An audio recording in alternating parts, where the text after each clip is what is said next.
Hey guys, so it is November 1st, 2017, and that can mean one thing and one thing only. It is time for the November edition of the Teaching Around the World tag.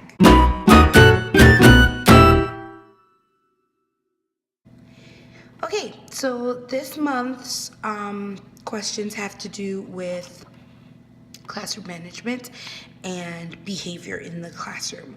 And if you're just tuning in for the first time, the Teaching Around the World tag is a tag that was started by myself, Life in Kafubo Land, and A Happy Teacher True Story. And we decided, since we're all in different countries, we wanted to kind of compare and contrast some of the similarities and differences in the way education works in our country. And little by little, we've had more teachers joining us and completing the tag. And so if you're interested, please join us this month or next month or whenever you're interested. Whenever you want to start, the more the merrier. And we will always give you the questions ahead of time, so that way you can join us, so we can just compare what education is like all around the world. All right, so question one is, how does your school deal with misbehavior?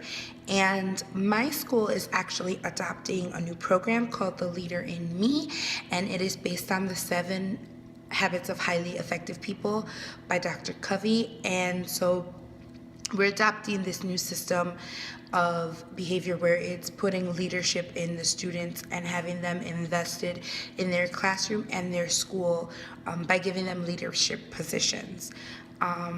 And we also do champs as well as a way to manage behavior school-wide. So number 2 says, what are the consequences for misbehavior? So I'm actually new to my school, so usually, if there's a lot of misbehavior with my students, I could possibly ask security to remove the student, so that way they can have a moment to cool down, or I could send the student to another teacher's room, again, for the same reason, for restorative practice, to give them an opportunity to cool down and then come back in when they're ready. Also, within my classroom, we're doing the Super Improvers Wall, and we do Class Dojo, so there are consequences as far as losing points in Class Dojo. I communicate with parents. I have the students reflect on their misbehavior, and it's more trying to not publicly punish them, but to allow them to see what the error of their ways was, and to really promote more positive behavior. So I definitely put a lot of emphasis on the positive things that my students are doing, instead of publicly shaming them or publicly embarrassing them if they're doing something wrong. So question number 3 is, can students be expelled from schools? I haven't seen it happen yet, but I know that if it does happen, it is an absolute last resort. Part of Chicago Public Schools is the fact that our school is a neighborhood school. Sorry, I'm hearing someone go up the stairs. But our school is a neighborhood school, which means all students who live in the vicinity can attend here.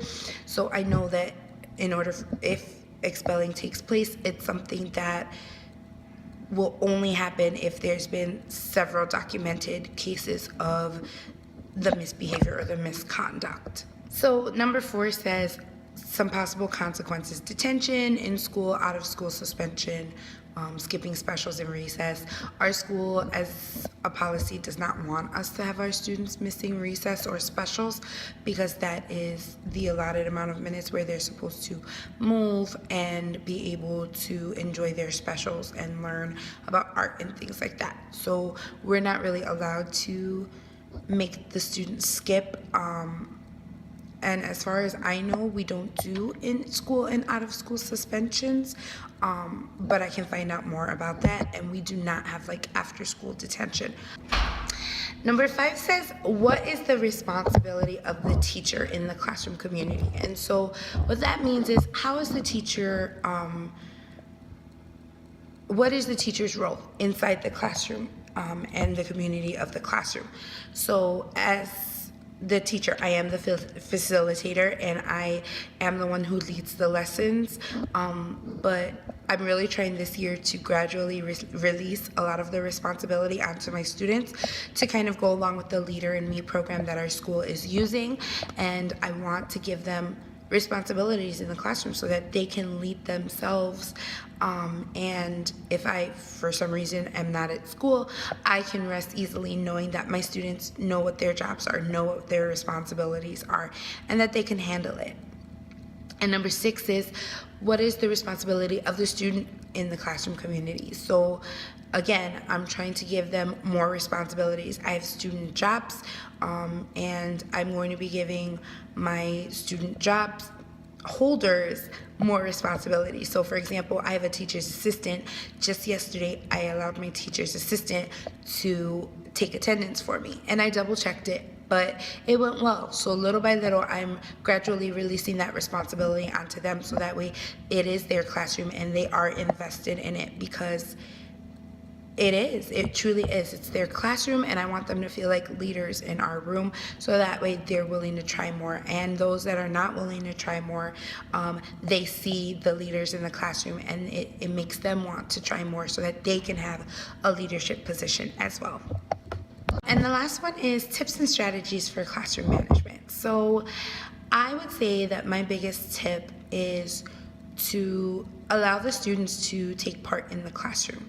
If they are active in the classroom, if they have jobs in the classroom, if they have responsibilities in the classroom, they're more likely to feel invested in the classroom, instead of them feeling like, oh, this is just my teacher's room and I just come here for a certain amount of hours. They're more likely to help each other, to clean the room, to want to be a part of the classroom. And another tip I would say is, don't be afraid to look silly. So a lot of times I model things for my students, and so a lot of times they look at me like, Miss Lopez, you're crazy. But it allows them to see me as a person, and it allows them to identify with me and to see that it's okay to be vulnerable with me.